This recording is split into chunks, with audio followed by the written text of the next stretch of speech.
Best varicose veins చికిత్సనే పొందండి. నొప్పి లేని చికిత్స కోసం సంప్రదించండి ఎబిస్ హాస్పిటల్.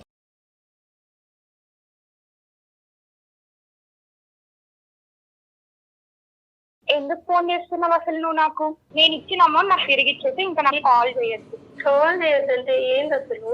ఎందుకు ఎందుకు చేయకూడదు? నేను నీతో ఇన్ని ఇయర్స్ ఉండి ఇంత మంచిగా ఫ్రెండ్స్ అయ్యి నువ్వు నాకు చేసిన చాలు, నాకు అవసరం లేదు. ఇప్పుడు నేను చేస్తున్నా, నువ్వు విషయం చెప్పు. భరత్ కు వీడియో ఎవరు ఇచ్చిండ్రు? ఏం వీడియో? ఇప్పుడు నేను నీకు సెండ్ చేసిన అమౌంట్ నాకు నువ్వు సెండ్ చేయలేకపోతున్నావా అని వీడియో అని చెప్తున్నావా? అదే అమౌంట్ గురించి మాట్లాడకే తల్లి, నేను సెండ్ చేస్తా. నీకు తెలియదా అనే భరత్ కు నువ్వు వీడియో ఇయ్యలేదా? అసలు భరత్ నాకు సంబంధం లేని వీడియోస్ లో అంతా నువ్వు నన్ను తీసుకొని రావద్దు. నాకు సంబంధం లేని మ్యాటర్స్ లో అంతా నన్ను నువ్వు ఇన్వాల్వ్ చేయొచ్చు. మళ్ళీ చెప్తున్నాను, ఇప్పుడు నాకున్న లైఫ్ వినదే. ఇన్ని రోజులు నేను నోరు ఎందుకు ఎత్తదో తెలుసా? మాట్లాడిన తర్వాత ఏం జరిగిద్దో నేను టెన్షన్ తోటి నేను నీ దగ్గర మాట్లాడలేకపోయింది. హలో సునీత, నా పేరు ఎవరిని కాన్ఫరెన్స్ లో పెట్టావు? ఎందువే ఫస్ట్ ప్రతి దానికి అరుస్తూనే ఉంటావు. ఒక్క నిమిషం కొంచెం నేను చెప్పేది వినండి. డాక్టర్ కళ్యాణ్ చక్రవర్తి గారు, నేను జయానమ్మ అందమైన జీవితం ప్రోగ్రాము సుమన్ టీవీ నుంచి. మీ ఫ్రెండ్ మా దాకా వచ్చి స్టూడియో దాకా వచ్చి నేను చచ్చిపోతానని చెప్పి ఏడుస్తుంటే నిన్ను లైన్లోకి తీసుకున్నాం తల్లి, వేరే ఏం కాదు. మీ ఇద్దరి మధ్య ఉన్న చిన్న సమస్యను మాట్లాడదామని చెప్పేసి డాక్టర్ గారు కూడా ఉన్నారు. ఒక్క నిమిషం కొంచెం మాట్లాడమ్మా. అమ్మ సునీత, 2 నిమిషాలు టైం ఉందా? అపాయింట్మెంట్ ఇవ్వగలరా మాకు? చెప్పండి సార్. నమస్తే సార్, చెప్పండి. నమస్తే అమ్మ, థ్యాంక్ యూ. ఆ మాత్రం మర్యాద నీ దగ్గర ఉంది కాబట్టి మేము చెప్పేది కూడా నీకు అర్థం అవుతుందని మేము అనుకుంటున్నాం. చనిపోవాలి, ఏ రైల్వే ట్రాక్ మీదకి వెళ్ళు నిలబడాలి అనేటటువంటి ఆడపిల్ల ఈరోజు మా దగ్గరకు వచ్చి మా శరణం కోరుకుంటూ, మా హెల్ప్ కోరుకుంటూ ముందుకు వచ్చింది. ఫస్ట్ మేమందరం అదే హర్షించేటటువంటి అంశం. మా వేదిక అలాంటి అంశాల గురించి ఎప్పటికీ కూడా ఓపెన్ అయ్యి ఉంటుంది. ఆ అమ్మాయి స్థానంలో నువ్వు నిలబడితే కనుక నువ్వేం చేసి ఉండేదాని అనేటటువంటిది నా మొదటి ప్రశ్న. రాజేష్ అనేటటువంటి వ్యక్తితో మీ ఇద్దరికి కామన్గా ఉండేటటువంటి ఒక ఫ్రెండ్తో తెలిసి తెలియక తొందరపడి ఆ అబ్బాయితో ఒక స్నేహపూరితంగా ఒక రిలేషన్షిప్ బిల్డప్ చేసుకుని ఆ అబ్బాయితో శారీరకంగా కలిసి మోసపోయినటువంటి ఒక ఆడపిల్ల. ఆ స్థానంలో ఈరోజు అనుష ఉండొచ్చు, లేదంటే సునీత ఉండొచ్చు. మోసపోయినటువంటి ఆడపిల్ల వీళ్ళు చేసినటువంటి ప్రధానమైన తప్పిదం ఏంటంటే, అంత క్లోజ్గా కలిసిమెలిసి తిరిగినటువంటి మీ ముగ్గురు వీళ్ళిద్దరూ ప్రేమ అనేది మొదలు పెట్టేటప్పటికి నిన్ను దాగుడుమూతలు ఆడటం మొదలుపెట్టారు. నీ మనసులో ఉన్న మాట ఏంటమ్మా? రాజేష్ అంటే నీకు ఇంట్రెస్ట్ ఉందా? అసలు రాజేష్ గురించి నీ అభిప్రాయం ఏంటి? వీడియో ఎవరు తీశారు, ఎవరు బహిరంగం చేశారు, ఎవరు భరత్ అనేటటువంటి వ్యక్తికి ఇచ్చారు అనేది తర్వాత మాట్లాడుకుందాం తల్లి. అసలు నీ మనసు ఎక్కడ గాయపడింది అనేది ఒక్కసారి నాకు చెప్పు. నేను రాజేష్ ఆఫీస్ లో కొలీగ్ సార్. ఓకే. అతనికి నన్ను ఒక బెస్ట్ ఫ్రెండ్ గా, ఒక క్లోజ్ ఫ్యామిలీ మెంబర్ గా చూసేవాడు. ఓకే. నువ్వు ఎక్కడ కూడా ప్రపోజ్ చేయలేదు? చేయలేదు మేడం. చేసే టైంలోనే నాకు తెలిసింది వీళ్ళిద్దరు ఇలా ఉంటున్నారు అని. ఓహో, ఎందుకు ఇలా చేస్తున్నారు అని. Okay okay. ఇక్కడ నేను ఒక ప్రశ్న అడుగుతాను సునీత, అంటే వాళ్ళిద్దరూ క్లోజ్ అయ్యి దగ్గర ఉండటం అనేది నీకు నచ్చలేదా, లేదా నేను కావాలి అనుకుంటున్న రాజేష్ని అనుష తన్నుకుని వెళ్ళిపోతుందనే భయమా? నాకు రెండు ఏర్పడింది సార్. ఒక పక్క భయం, ఒక పక్క నచ్చలేదు వాళ్ళిద్దరు. ఓకే. నన్ను అవాయిడ్ చేస్తూ నా ఫ్రెండ్స్ ఇద్దరు పరిచయం చేసే పాటికి ఒకరొకరు వాళ్ళు ఫుల్ క్లోజ్ అయిపోయి నన్ను అవాయిడ్ చేస్తూ ఒకరి గురించి ఒకరు నాతో చెప్పుకుంటూ. మరి అడగలేకపోయా? మీ ఇద్దరిది కేవలం ఫ్రెండ్షిప్ ఏనా, లేదంటే దానికి మించి ఏమన్నా ఉందా? నన్ను ఎందుకు అవాయిడ్ చేస్తున్నారు అనేది ఎప్పుడు అడిగేవా డైరెక్ట్ గా అతను గానీ ఈమెను గానీ? నేను అడగలేకపోయాను సార్. వాళ్ళిద్దరు చేస్తున్న బిహేవియర్ కి, వాళ్ళిద్దరు ఉంటున్న క్లోజ్నెస్ కి నీ డౌట్ నీకు వచ్చింది? డౌట్ వచ్చింది, భయం ఏర్పడింది. ఎక్కడ ఇద్దరిని మిస్ అవుతానో, లేదా రాజేష్ నేను ఎక్కడ అనుష వల్ల కోల్పోతానో అని భయం ఏర్పడింది. నీ డౌట్ ఎప్పుడు కన్ఫర్మ్ అయ్యింది? వీళ్ళిద్దరి మధ్యన ఫ్రెండ్షిప్ కాదు, దానికి మించే ఉందన్నది ఎలా కన్ఫర్మ్ చేసుకున్నావు నువ్వు? నీ దగ్గర ఏమైనా మెసేజ్లు దొరికినాయా, ఫోటోలు దొరికినాయా, లేదంటే ఏమైనా వీడియో క్లిప్పింగ్లు ఏమన్నా నువ్వు రికార్డ్ చేసుకున్నావా? వాళ్ళిద్దరు నువ్వు ఏదున్నా చెప్పమ్మా, నిజం పలుకమ్మా ప్లీజ్. ఇప్పటికీ కూడా నువ్వు చెడ్డదానివి కాదు, నీ ప్రేమను ఎవరో తన్నుకుపోతున్నారు అనేటటువంటి కసి కోపంతో నువ్వు ఏదో ఒక స్టెప్ వేసావు అన్నట్టుగా మాకు అనుమానం ఉంది. అంటే ఒక రోజు నేను వాళ్ళిద్దరికి తెలియకుండా సీసీ కెమెరాని చెప్పేసింది. ఏం చేసావమ్మా? వాళ్ళిద్దరికి తెలియకుండా ఒక రోజు అప్పుడు ఒక సీసీ కెమెరాని నేను తీసుకొని వచ్చి చిన్నగా. ఎక్కడ పెట్టావమ్మా? ఎక్కడ పెట్టావు? ఆ రూమ్ లో ఎక్కడ పెట్టావు? ఎందుకంటే ప్రేక్షకులకు తెలియాలి కెమెరాలు ఎక్కడెక్కడ పెడతారని. రూమ్ లో మేము లగేజెస్ బ్యాగ్స్ అన్ని పెట్టిన చోట తెలియకుండా ఆ బ్యాగ్ కి చిన్న పైన పెడతాం కదా సార్ బ్యాగ్స్ అన్ని. సో ఎవరికి తెలియనటువంటిది ఫోకస్ మాత్రం బెడ్ మీద పెట్టి మరీ పెట్టావు అంతేనా? ఇంత అలవాటు ఎక్కడ వచ్చిందిరా నీకెలా వచ్చిందమ్మా ఈ ఐడియా? ఎవరన్నా చెప్పారా, లేదంటే నీకే తట్టిందా, లేదంటే ఇంతకుముందు ఏమైనా అనుభవం ఉందా ఇలాంటివి? అలాంటివి ఏం లేదు సార్. అంటే నాకే అంటే కొన్ని యూట్యూబ్ లో చూసి ఇలా ఎలా చేస్తారని. ఏమా అనుష వింటున్నావా? వింటున్నాను సార్. ఏంటి ఇదేనా నువ్వు నాకు ఇచ్చిన వాల్యూ, ఇదే నా ఫ్రెండ్షిప్ ఇచ్చిన వాల్యూ? ఎందుకే ఇంత పని చేసినావు అసలు డైరెక్ట్ గా అడిగితే అయిపోతుందే కదా చూసుకుని. నువ్వు చేసిన అన్యాయం కన్నా నేను చేసింది చాలా నేనేమని చేసింది? నువ్వు నన్ను డైరెక్ట్ చెప్పుకోవచ్చు కదా, రాజేష్ అంటే నాకు ఇష్టం అంటే నేను ఎందుకు ఇది చేస్తాను? ఫస్ట్ నీకే కదా తన ఫ్రెండ్. ఇన్ని సంవత్సరాలు నువ్వు నెగ్లెక్ట్ చేసి అతను నాకు ప్రపోజ్ చేసిన తర్వాత నువ్వు ఇట్లా చేయడం కరెక్ట్ అనే? అయినా అవన్నీ కాదు. నేను చెప్పాను కదా, నాకు నా అమౌంట్ నాకు సెండ్ చేసి నాకు ఆఫీస్ లో చాలా పని ఉంది. మళ్ళీ నీ అమౌంట్ దగ్గరికి వెళ్ళిపోతున్నావు. మేము డైరెక్ట్ గా సూట్ అయిన ప్రశ్నలు అడగగానే నువ్వు 30,000 దగ్గరికి వెళ్ళిపోతున్నావు. నీ డబ్బులు ఇచ్చేస్తుంది. నీ డబ్బులు ఇప్పటి వరకు ఇవ్వకపోవటానికి కారణం ఏంటంటే కనుక ఎప్పుడైతే కనుక డబ్బులు ఈ అమ్మాయి నీకు ఇచ్చేస్తుందో అక్కడి నుంచి తెగదెంపులు అయిపోతాయి. నువ్వు ఇంకెక్కడో తెగిన గాలిపటంలాగా ఎక్కడెక్కడికో ఎగిరిపోతూ ఉంటాయి. ఈ అమ్మాయి పరిస్థితి ఇంకా ఆగమ్య గోచరం కాబట్టి ఈ అమ్మాయి 30,000 నీకు ఇవ్వలేదు అని అంటుంది. 30,000 ఇవ్వడానికి ఇక్కడ ఏమీ సంకోచం లేదు, ఏమీ లేదు. సరే, వీడియో వరకు తీసావు. వీడియో తీసి ఏం ప్రూవ్ చేయాలనుకున్నావు? అంటే నేను వాళ్ళు ఏం చేస్తున్నారో నాకు తెలియకుండా ఏం మాట్లాడుకుంటున్నారు, వాళ్ళ రూమ్ లో ఎలా ఉంటున్నారు అనే ఒక ఉద్దేశంతోనే నేను అలా చేశాను సార్. మాటలే కాదు ఇంకా చండాలం అంతా చూసావు. కానీ నేను అడిగేది ఏంటంటే ఆ వీడియోతో ఏం చేద్దాం అనుకున్నావు? తెలిసిపోయింది వాళ్ళిద్దరి మధ్యన కేవలం ఫ్రెండ్షిప్ కాదు రిలేషన్షిప్ ఉందని తెలిసిపోయింది. అమ్మాయికి ఓన్లీ తెలుసుకోవాలి అంతే, ఏం జరుగుతోందని. తెలుసుకున్నావు, తర్వాత భద్రపరుచుకున్నావా? లేదంటే రాజేష్కి కానీ అనుషకి కానీ వచ్చి ఇదిగో మీ వ్యవహారం ఇలా నడుస్తుంది, రాజేష్ మీద నాకు ఇంత ప్రేమ ఉంది, నా ప్రేమను నువ్వు ఎరగొట్టావు, ఇంత మోసం చేసావు, ఈ వీడియో ఇది ప్రూవ్ చేయడానికి నేను చేశాను, ఇదిగో మీ వీడియోతో మీరిద్దరు తగలడండి అనేది అన్నావా అప్పటికైనా? లేదు సార్. మరి ఏం చేసుకున్నావు? వాళ్ళిద్దరు అలా ఉండడం చూసే నేను వాళ్ళిద్దరి మీద తట్టుకోలేక కోపంతో నేను అనుష నుంచి విడిపోయాను సార్ అప్పుడే. అది ఓకే తల్లి, కానీ నువ్వు నీ ఉద్దేశం అనేటటువంటిది కేవలం వాళ్ళిద్దరి మధ్యన రిలేషన్షిప్ ఉన్నది అనేది ప్రూవ్ చేయటం ఒక్కటే కాదు, దాన్ని ఎలా వాడుకోవాలి అనేటటువంటి దురుద్దేశం కూడా నీలో వచ్చింది. పగ ఇంకా చల్లారలేదు, అవునా కాదా? అవును సార్. నీ పగ చల్లారలేదు. ఏం చేసావు తర్వాత? భరత్ అనేటటువంటి వ్యక్తి ఎవరు? భరత్ కూడా నువ్వు ఈ వీడియో క్లిప్పింగ్ ఇచ్చావా? ఇచ్చాను సార్. ఎందుకు ఇచ్చావు? అమౌంట్ అవసరమైంది సార్. నేను అప్పటికి రాజేష్ కి అనుషాని ఇద్దరిని అడిగాను సార్ అమౌంట్ కి. వాళ్ళిద్దరు ఇవ్వాలన్నారు, వాళ్ళ దగ్గర లేదన్నారు. డబ్బులు ఇవ్వాలంటే భరత్ కి నువ్వు ఈ వీడియో ఇవ్వాల్సిన అవసరం ఏంటి? భరత్ కూడా నా ఫ్రెండే మేడం. అనుష నెంబర్ అడిగేది, అనుష ఎలా ఉంది, అనుష గురించి అంతా కనుక్కుంటా ఉన్నాడు. అందుకు నేను భరత్ ని అమౌంట్ అడిగితే అప్పుడు ఒక రోజు వచ్చి నాకు అనుష నెంబర్ ఇస్తావా ఇలా అడిగాడు. మళ్ళీ అనుష ఇంత మంచిది, ఇలా అమాయకంగా ఉంటుంది, భరత్ అనే ఫ్రెండ్ ఇలా అనుషాని పొగడడం, అక్కడ రాజేష్ ఇలా చేయడం చూసి నాకు తట్టుకోలేక ఇంకా అంత అమౌంట్ అర్జెంట్ అయ్యేపాటికి నీకు అనుష గురించి నిజం తెలియాలంటే నా దగ్గర ఒక వీడియో ఉంది చూడు అని చెప్పి వీడియో ప్లస్ అనుష నెంబర్ 2 ఇస్తే నాకు భరత్ అమౌంట్ ఇచ్చాడు మేడం. సో ఇది నిజంగా అమ్మ ఒకటి, ఇది అమౌంట్ గురించి చేసినటువంటి ప్రయత్నమా, లేదంటే అనవసరంగా సునీత అనేటటువంటి క్యారెక్టర్ నా స్నేహితురాలు అవ్వటం వల్ల రాజేష్ని పోగొట్టుకున్నాను, ఇటువైపు భరత్ కూడా నేను స్నేహపూర్వకంగా ఉండేటటువంటి భరత్ మీద నీకు ఏం ఇంట్రెస్ట్ ఉందో నాకు తెలియదు, కానీ స్నేహపూర్వకంగా ఉన్న భరత్ కూడా ఆ దిక్కును కొట్టుకుపోతున్నాడు అనేటటువంటి ఒక బాధ, డబ్బులా లేదంటే కస, కోపమా? నాకు కొంచెం అనుష మీద కోపము కొంచెం లేదు, చాలా ఉంది, చాలా ఉంది. ఇంకా అమ్మాయిని చంపేయకుండా ఇలా ఉంచేవంటే కనుక మేము నిజంగా ఆశ్చర్యపడిపోతున్నాం.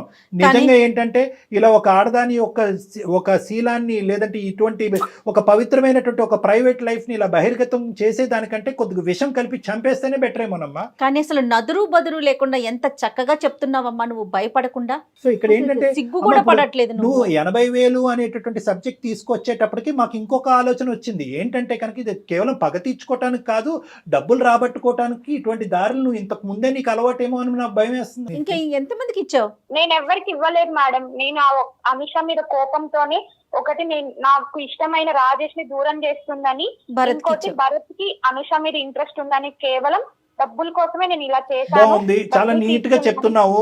నేను దొంగతనం ఇందు గురించి చేశానండి, మానభంగం ఇందు గురించి చేశానండి, హత్య ఇందు గురించి చేశాను అన్నట్టుగానే నువ్వు ఒక చక్కటి కారణాలు చెప్తున్నావు. నీకు బుద్ధి బుర్ర ఉంటే కనుక, నీతి నియమం ఉంటే కనుక, పద్ధతులు అనేది మీ తల్లిదండ్రులు నేర్పించి ఉంటే కనుక, నిజంగా అనుష మీద నువ్వు కోపం ఉంటే కనుక, ఇదిగో నువ్వు ప్రేమించేటటువంటి అనుష ఇలాంటిది అని ఒకసారి ఆ వీడియో ఇలా చూపెట్టి తీసేసుకోవాలి. కానీ ఫోన్ నెంబర్ ఇచ్చేసి వీడియో క్లిప్పింగ్ షేర్ చేసేసి ఆ ఎదవేమో వచ్చి ఈ అమ్మాయిని ఇష్టానుసారం వాడేసుకుని వాడు ఎంతమందికి పంపించాడో ఈ వీడియోని. ఇప్పుడు నువ్వు ఇక్కడ కలిపెట్టు, నువ్వు చాలా నిజాయితీగా ఇక్కడికి వచ్చి ఏమండి నేను ముట్టుకోకూడదు అంతా ముట్టుకున్నాను, ఇదిగోండి ఇది ముట్టుకున్నాను అని చెప్పి నువ్వు ఒప్పుకుంటున్నావు, అంతవరకు హ్యాపీయే. భరత్తో అనుషని ఎలా వాడుకున్నాడు అనేది అనుష తన నోటి ద్వారా తను నీకు చెప్తాది. ఇప్పుడు వరకు తను చెప్పలేదు, ఎందుకంటే ఇక్కడికి ఇది ఎటువంటి విధంగా దారి తీస్తుంది అనేటటువంటి భయం ఉద్దేశంతో అమ్మాయి నీకు చెప్పలేదు. వాడి ఇష్టానుసారం ఈ అమ్మాయిని వాడుకుని ఆఖరికి ఏదో ముష్టి పడేసినట్టుగా వీడియో క్లిప్పింగ్ ఈ అమ్మాయి చేతిని పడేశాడు. వాస్తవానికి అక్కడతో ఆ కథ ఆగిందా, లేదంటే వాడు ఇది వెచ్చలవిడిగా ఇంకా ఏమైనా వాడుకుంటూ పోయాడని మాకు తెలియదు. అదొక అంశం. రెండోది ఏంటంటే కనుక నాకు ఇంకా నిజంగా భయంగా ఉంది ఏంటంటే కనుక, ఇప్పటికైనా ఈ ఆడపిల్ల మీద, ఈ అనుష మీద ఇంకా నువ్వు కనికరం లేకుండా మాట్లాడుతున్నావు. నా డబ్బులు నాకు ఇచ్చేసే, నీ దారి నువ్వు చూసుకో అంటున్నావు. అంటే దీన్ని బట్టి నాకు కలిగేటటువంటి భయం ఏంటంటే, ఇక్కడ భరత్ చేతిలోనే ఉందా ఈ అమ్మాయి జీవితం, చాలా మంది చేతుల్లోకి వెళ్ళిందా? నువ్వు ఇప్పటికీ అన్ని నిజాలు చెప్తున్నావా, ఇంకా ఏమైనా ఉన్నాయా? నాకు కావాల్సింది రాజేష్ ని అనుషాని విడగొట్టడం. విడగొట్టాను, డబ్బులు కావాలి, డబ్బులు తీసుకున్నాను, అంతే సార్. దాని తర్వాత నాకు ఇంకేం సంబంధం లేదు. ఏం మనిషివమ్మా, డబ్బులు కావాలి, రాజేష్ని విడగొట్టాలి అంటే ఇంత దిగజారుడమ్మా? ఏమ్మా కనికరం లేదా, మానవత్వం లేదా, ఆలోచన లేదా? నీ పరిస్థితే వేరే. ఒక ఎదవ ఇలా వీడియో రికార్డింగ్ తీసుకుని వెళ్ళి బజార్లో అమ్మితే కనుక ఏమైపోతావు? నీకు ఇష్టమా? నీకు ఇది అలవాటా? ఇదేనమ్మా నువ్వు నేర్చుకున్నటువంటి విలువలు? ఎందుకమ్మా మీ చదువులు వెళ్ళి తగలెట్టండి అమ్మ గంగలో తీసుకెళ్ళి. ఆడవాళ్ళకి శత్రువులని విన్నాను, కానీ ఎంత శత్రుత్వమా? ఏదో అత్తగారు కోడలు అత్తగారితో గొడవలు చూసాం, ఆడపడుచులని ఆడపిల్లలతో గొడవలు చూసాం. ఇదేంటమ్మా సొంత స్నేహితురాల మధ్యన కేవలం రాజేష్ అనేటటువంటి వాడు నాకు కావాల్సిన వెళ్ళిపోతున్నాడు, నా ఫ్రెండ్తో వెళ్ళిపోతున్నాడు అనేటటువంటి ఉద్దేశంతో ఇంత కసి కోపమా? డైరెక్ట్గా సీదా అడుగుంటే రాజేష్ నా మనిషి, రాజేష్ అంటే నాకు ఇష్టం అని అంటూ కనుక సమాధానం చెప్పుండేవారేమో. నీకు రాజేష్కి ఏమన్నా సంబంధం ఉందా అంటే కనుక అప్పుడే చెప్పుండేవారేమో. ఇంత గోతులు తవ్వుతావు అంటే కనుక ఆ ప్రేమలనే తాగట్టు పెట్టి ఉండేవారమ్మా. నేను ఇలా అవ్వడానికి కారణం అనుష, రాజేషే కదా సార్. అవును కరెక్టే. ఆ పిచ్చి మొహాలు చేసినటువంటి పెద్ద తప్పు ఏంటంటే కనుక, నిన్ను వదులుకోలేక బహుశా నీతో ఫ్రెండ్షిప్ తెగిపోద్ది అనేటటువంటి ఆలోచనతో వాళ్ళిద్దరు ఏంటంటే రిలేషన్షిప్ కంటిన్యూ అయ్యేసి అది చాప కింద నీరులాగా కంటిన్యూ చేశారు. కళ్యాణ్ గారు నీలో అసలు పశ్చాత్తాపం రావట్లేదు. ఒక ఇంట్రెస్ట్, అది తప్పే, వాళ్ళది తప్పే. కానీ నీది ఎంత పెద్ద గీత, వాళ్ళు చేసిన తప్పెంత? వాళ్ళు సముద్రంలో కాకిరెట్ లాంటి తప్పు చేశారు, నువ్వు ఏకంగా సముద్రాన్నే మింగేస్తున్నావు. ఏమ్మా నువ్వు, నీకు ఇప్పటికీ అర్థం కావట్లేదా నువ్వు చేసినటువంటిది తప్పు కాదు, నేరం అని? చట్టరీత్యా నేరం అని తెలుసా? నీ కాల్ అంతా ఇక్కడ రికార్డ్ అవుతుంది. ఇదంతా తీసుకెళ్ళి మేము పోలీస్ స్టేషన్లో సబ్మిట్ చేస్తే నువ్వు కటకటాలు లెక్క పెట్టాలి. ఏమ్మా మాట రావట్లేదేంటి? ఫస్ట్ నీకు పశ్చాత్తాపం వచ్చిందా? నువ్వు చేసిన ఎంత స్థాయి తప్పు అనేటటువంటి నీకు అర్థమవుతుందా? కేవలం రాజేష్ అనేటటువంటి వ్యక్తి నీ చెప్పు చేతుల నుంచి కోల్పోతున్నావు అనేటటువంటి ఉద్దేశంతో నువ్వు ఎన్ని మెట్లు దిగేసావు అర్థమవుతుందా? ఎంత హీనంగా ప్రవర్తించావు అర్థమవుతుందా అమ్మా? నేను తప్పు చేయలేదు సార్. నేను ఇష్టపడిన రాజేష్ ని అలా ఫిజికల్ గా అనుషతో చూసిన తర్వాత నాకు నేను తప్పు చేయలేదు అనిపించింది సార్. ఓకే, నేను ఒక రివర్స్ ఎగ్జాంపుల్ ఇస్తాను. ఎక్స్ అనేటటువంటి వ్యక్తి అనుషకి చాలా క్లోజ్. ఎక్స్ అనేటటువంటి వ్యక్తితో సునీత ఏమొచ్చి ఒక అక్రమ సంబంధం పెట్టుకుంటది, లేదంటే ఒక సంబంధం పెట్టుకుంటది. నీ వీడియో తీసి పబ్లిక్ చేయాలా? అనుషని చేయమందావా? చేస్తే కనుక నీకు ఓకేనా? అలాంటి చేసే పనులు నేను చేయను సార్. ఏం పనమ్మా? ఏం పని? అనుష ఏం చేసింది? ఒక వ్యక్తిని లవ్ చేసింది కాదు సార్, లవ్ చేసింది నేను తెలుసుకున్నాక నాకు చెప్పారా, వాళ్ళు చెప్పారా సార్? దానికి శిక్ష ఇంత పెద్ద శిక్ష, మరణ శిక్ష కంటే పెద్ద శిక్ష అమ్మ ఇది. సునీత నువ్వు చేసినటువంటిది చట్టరీత్యా నేరం. వాళ్ళు చేసింది ఏంటి సార్? నువ్వు ఆ వీడియో ఇచ్చేసి పైసలు తీసుకుని వెళ్ళిపోయావు. తర్వాత ఏం జరిగిందో తెలుసా? నువ్వు చెప్పినా కట్టగుతుంది, నాకు ఇంకెలా తెలుస్తుంది? చెప్తే తెలుస్తుంటే నీకు ఆ మాత్రం కామన్ సెన్స్ లేదాన్ని? కుక్కల వీడియో ఎట్లా ఇస్తావే నువ్వు? నన్ను ఎంత టార్చర్ చేసిందో తెలుసా నీకు? అసలు నువ్వు ఏడ్చద్దు ఫస్ట్. నాకు మిగిలింది ఏడుపు, రావు, ఇంకేముంది చెప్పు, ఏడవక. నాకు తెలుసు. ఏమో నువ్వు సాడిస్టా సైకోపాతా? ఒక ఆడపిల్ల, నీ తోటి ఆడపిల్ల, ఇద్దరు ప్రాణ స్నేహితులు అని అంటున్నారు, అలాగ లబో దిబో అని ఏడుస్తుంటే ఒక వెధవ ఈ అమ్మాయి యొక్క వీడియో వాడు గుప్పిట్లో పెట్టుకుని 4-5 సార్లు మానభంగం చేశాడు ఆ అమ్మాయిని. ఏం మాట్లాడుతున్నావు నువ్వు? ఆ అమ్మాయి స్థానంలో నువ్వు ఎందుకు నిలబడలేకపోతున్నావు? పిచ్చా నీకు? నీలాంటి వాళ్ళకి తగిన శిక్ష పడాలమ్మా, పడితేనే నీలాంటి వాడు వాళ్ళకి అందరికీ చెప్తానంటున్నాడే, వీడియో వైరల్ చేస్తా అంటున్నాడు. అయినా కదా అనుష నువ్వు ఇప్పటి వరకు సైబర్ క్రైమ్ కి ఎందుకు వెళ్ళలేదమ్మా? ఇది సరైన ప్రశ్న. అసలు ఇలాంటి వాళ్ళు ఉంటారు, నువ్వు ఎందుకు వెళ్ళలేదు? ఎందుకు అంత కనికరం నీకు? ఇది నా ఫ్రెండ్ సార్. అది నీ ఫ్రెండ్షిప్ పాడు కానీ ఇంత జరిగిన ఫ్రెండ్ ఏంటమ్మా? ఏంటి అసలు ఎందుకు వెళ్ళలేదు? ఫ్రెండ్షిప్ పోతుందని వెళ్ళలేదా, లేదంటే సునీత నలిగిపోతుందని వెళ్ళలేదా, లేదంటే ఆ వీడియోలో నువ్వు ఉన్నది కాబట్టి పోలీసులు అది బహిరంగంగా అయిపోయి నీ పరువు పోద్ది, మీ తల్లిదండ్రులు తెలుస్తుందని వెళ్ళలేదా? ఎందుకు వెళ్ళలేదు పోలీస్ స్టేషన్? రకాలుగా ఆలోచించినారు సార్. ఇప్పుడు వీడియో వైరల్ అయినా మా ఇంట్లో నా పరువు, మా అమ్మ వాళ్ళు, మా అమ్మ నాన్న నన్ను బతకనియరు, వాళ్ళు ఉండరు. ఇటు చూద్దామంటే ఇది పోతుంది, నాకు శాశ్వతంగా దూరం అయిపోయింది. అది ఎప్పుడో దూరం అయిపోయిందమ్మా, అలాంటి వాళ్ళు ఉన్నారు సార్. నేను ఎవరు చెప్పుకోవాలన్నా భగవంతుడా. సరే ఇవన్నీ కాదు, భరత్ ఏం చేశాడు చెప్పు. ఏం చేశాడండి, నువ్వు ఇచ్చిన వీడియో తీసుకొని వాడు నన్ను 4 సార్లు వాడుకున్నాడు తెలుసా. ఇంత వచ్చినట్టు వీడియో వల్ల నా జీవితం మొత్తం నాశనం అయిపోయింది. అటు రాజుతోని ఇటు భారత్తోని అసలు ఏంది నాకు ఏమో పెట్టుకొని బతకాలి చెప్పు. ఎవరికి చెప్పాలో నాకు తెలియట్లేదు. నిన్ను కూడా నేను కొంచెం చేస్తున్నా. చెప్పాలో వాళ్ళకే చెప్పేవలేమ్మా, ఇప్పుడు మేము తీసుకుంటాం ఇదంతా మా లూప్లోకి. సునీత చెప్పండి సార్. ఆఖరిగా అడుగుతున్నాను, ఏమనుకుంటున్నావు? నీ శాడిజము చేష్టలు మేము కల్లారా చూసాము, విన్నాము కూడా. ఇంకెవరికి ఇవ్వలే కదా? సరే, మేము పోలీస్ స్టేషన్, మేము పోలీసులను కూడా కాదు, ఇది లెక్క తేలవలసిన చోట లెక్క తేలాలి. కానీ ఇప్పుడు కూడా నువ్వంటే కనుక మాకు ఎటువంటి జాలి రావట్లేదు, నీలో ఎటువంటి మమకారం కూడా లేదు అనేటటువంటిది మాకు కులంకుశంగా అర్థమైపోయింది. ఇప్పుడు ఈ శిక్ష పడతాది అని మేము అంటాం, కటకటాలు ఖచ్చితంగా లెక్క పెడతావు నువ్వు. ఎందుకంటే సైబర్ క్రైమ్ వాళ్ళు ఇంత సార్ నేను ఒక ఆఫీస్ లో వర్క్ చేస్తున్నాను, ఇప్పుడు నేను హ్యాపీగా ఉన్నాను సార్. అమ్మాయి వర్క్ చేయట్లేదా? నువ్వు ఒక్కదానివే వర్క్ చేయాలి జీవితంలో, ప్రపంచంలోనే. నువ్వు ఒక్కదానిదే జీవితం, నీ ఒక్కదానిదే శీలం, నీ ఒక్కదానిదే ప్రైవసీ. వేరే ఆడవాళ్ళు ప్రేమించకూడదు, నువ్వు చూసినటువంటి మగాడి వైపు వేరే ఆడవాళ్ళు చూడకూడదు. నువ్వు ప్రేమిస్తున్నావు అన్నట్టుగా ముందే వాళ్ళు ఊహించుకుని, అమ్మో ఇది సునీత టెరిటరీ, నేను ఎంటర్ అవ్వకూడదని అందరూ జాగ్రత్తగా ఉండాలి. నీకు మెంటలా అమ్మా? నీకు తగిన శాస్తే జరుగుతుంది. ఈ చల్లబల్లు కబుర్లు ఏమీ వద్దు. ఎందుకంటే విను విను విను విను నువ్వేమి ఇప్పుడు పశ్చాత్తాపం పడక్కర్లేదు. ఎందుకంటే నీ పశ్చాత్తాపం ఏమైంది? ఆ అమ్మాయిని వాడు 100 సార్లు వాడుకున్నాడమ్మా భరత్తోడని అంటే కనుక, అనుష అసలు భరత్ ఏం చేశాడు నీతో చెప్పు అంటే చెప్పాలి. అప్పుడు పబ్లిక్ ప్లేస్లో నన్ను ఇలా వాడుకున్నాడు అలా వాడుకున్నాడని నీకేమైనా కనికరం ఉందా, ఆలోచన ఉందా, బుద్ధి ఉందా, జ్ఞానం ఉందా? అనుష లైఫ్ లో ఇంత జరిగిందని నాకు తెలియదు సార్. వీడియో క్లిప్పింగ్ ఇస్తే నీ చేతుల్లో ఎక్కడ ఉందమ్మా బ్రహ్మాస్త్రం? ఆడి చేతిలో పోయింది కదా, జీవితం కాస్త వాడి చేతిలో పోయింది. అతను ఏదో చేసే విషయం పక్కన పెడదాం, ముందు అసలు వీడియో బయటకు వెళ్ళిపోయిందా, పబ్లిక్ లోకి ఇచ్చేసావు కదా నువ్వు, అది తప్పు కాదు. డబ్బుల కోసం ఒక్కటే ఇలా మాట్లాడకమ్మా, డబ్బుల కోసం ఇలాంటి పనులు చేశానంటావు, చదువుకున్న పిల్లవై. ఒక్క నిమిషం, ఇది అందమైన జీవితం పరిధిలోంచి బయటకు వెళ్ళింది. I'm sorry to say this. ఎందుకంటే ఇక్కడ నువ్వు ఒక్కదానివే కల్ప్రిట్ కాదు. భరత్ అనేటటువంటి వాడు ఆ అమ్మాయి మీద 4-5 సార్లు మానభంగం చేశాడు. సో వాడి మీద కేసు పెట్టవలసినటువంటి అవసరం ఉంది. మేము ఇప్పుడే అనుష సపోర్ట్ తీసుకుని మేము డైరెక్ట్గా సైబర్ క్రైమ్లోని షీ టీమ్స్లోని మేము కేసు పెడతాము. కేసు పెట్టి ఆ అమ్మాయికి కావాల్సినటువంటి సపోర్ట్ ఇస్తాము. భరత్ వాడు ఎక్కడున్నా కూడా వాడిని వెతుకు పట్టుకోవాలి, వాడు కటకటాలు వెనకట్లు వెళ్ళాలి, వాళ్ళు చట్టరీత్యా వాడి మీద శిక్ష పడాలి. దానికి తోడు దీనికి మూల కారణమైనటువంటి ఎవరున్నారు అంటే కనుక దాని మూల కారణం సునీత ఉంది అనేటటువంటి విధంగా పోలీసులు కూడా వాళ్ళ యొక్క దర్యాప్తులో భావిస్తే కనుక అప్పుడు నువ్వు కూడా చిక్కుల్లోకి వెళ్ళినట్టే.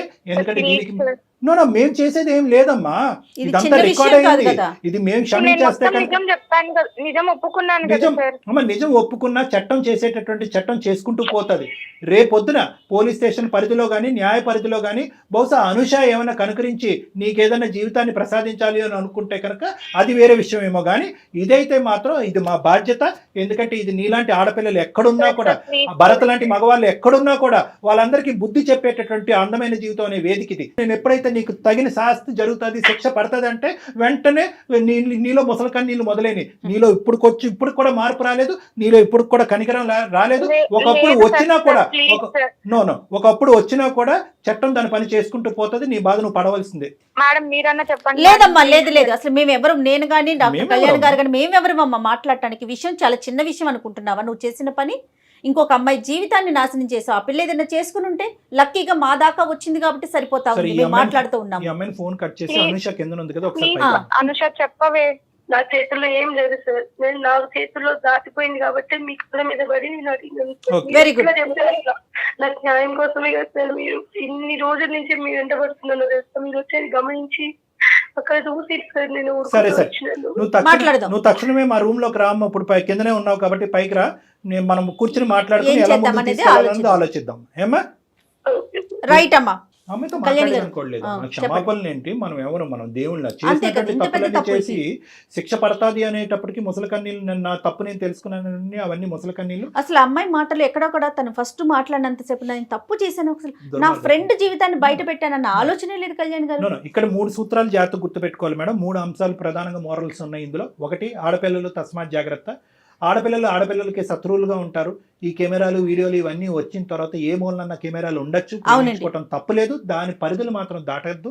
దయచేసి తల్లిదండ్రులు, కుటుంబాలు కళ్ళు కప్పి మేము అన్నీ తప్పించుకుంటాము, ఎవరో ఎక్కడో దొరికిపోతారో మనం దొరికిపోము అని చెప్పి మీరు అనుకోవద్దు. మీరే బురుగుబొట్టలో పడేదానికి అవకాశం ఉంది. ఈ జాగ్రత్త గుర్తుపెట్టుకొని. రెండో అంశం ఏంటంటే కనుక రిలేషన్షిప్ అనేటటువంటిది చాలా పవిత్రమైనటువంటిది. దాన్ని బిల్డప్ చేసుకోవాలంటే దాంట్లో కొన్ని కీలకమైనటువంటి అంశాలు జాగ్రత్తగా గుర్తుపెట్టుకోవాలి. ఏదో ఎవరో ఫ్రెండ్ ద్వారా ఒకరు వ్యక్తి వచ్చారు, పరిచయం అయ్యారు, నచ్చారు, రూమ్ దొరికింది, శారీరకంగా కలిసిపోదాం. Please, this is not about relationship. దాన్ని చూడటానికి, అలాంటి అంశాలు ఆలోచించడానికి మన కుటుంబ పెద్దలు ఉన్నారు, వాళ్ళు ఆలోచన చేస్తారు. ఇది రెండోది. మూడో అంశం ఏంటంటే, ఒకప్పుడు ఇందాక సునీత వ్యవహారానికి నేను మాట్లాడుతున్నాను. నీకు నిజంగా ఏదైనా అక్కడ డౌట్ ఉంటే కనుక వాళ్ళ మొహం మీద అడగండి. నాకు ఇది నచ్చింది, ఇది బాగాలేదని అడగండి. నాకు అతను కావాలి అనేటటువంటి మాట చెప్పండి. అప్పటికీ తప్పుకోకపోతే కనుక అందరూ కూర్చుని మాట్లాడుకోండి. అంతేగాని ఈ కక్ష సాధింపుల చర్యల వల్ల ఇప్పుడు సునీత పరిస్థితి ఏమైంది? ఆ అమ్మాయి వాస్తవానికి కక్ష తీర్చుకోవాలనేటటువంటి ప్రయత్నం చేసింది. కానీ అది తీసుకెళ్ళి ఎక్కడైతే పెట్టకూడదో వాళ్ళ చేతుల్లో పెట్టింది. అది కాస్త చేతులు దాటిపోయినాయి, చేతులు కాలిపోయినాయి. సో కాబట్టి ఏంటంటే ఇటువంటి పరిస్థితులు మళ్ళీ పునరావృతం కాకూడదు అనేటటువంటి ఉద్దేశంతో మేము ఏమన్నామంటే, సునీత నువ్వు ఎన్ని క్షమాపణలు అడిగినా, ఎన్ని ముసలి కన్నీళ్ళు కార్చినా కూడా తేలవలసిన చోట ఈ లెక్క తేలాలి అని చెప్పి అమ్మాయికి బుద్ధి చెప్పాము. అవునండి. ఓకే అమ్మ. నమస్తే. నమస్తే జగన్.